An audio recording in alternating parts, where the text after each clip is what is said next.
अहिल्यानगर जिल्ह्यातील संगमनेर येथे एका 6वीत शिकणाऱ्या विद्यार्थिनीवर ॲसिड हल्ला झालेला आहे.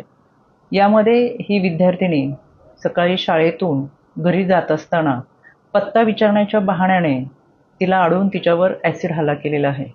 यामध्ये नागरिकांनी तातडीने संबंधित मुलीला जंबूकर हॉस्पिटल वडगाव पान येथे प्रथम उपचारासाठी दाखल केले. त्यानंतर लोणी येथील हॉस्पिटलमध्ये या मुलीला ॲडमिट करण्यात आले. सध्या मुलीची प्रकृती स्थिर असून तिने दिलेल्या जबाबानुसार आणि प्रत्यक्षदर्शी काही व्यक्ती होत्या त्यांच्या सांगण्यानुसार गुन्हा नोंद करण्यात आलेला आहे.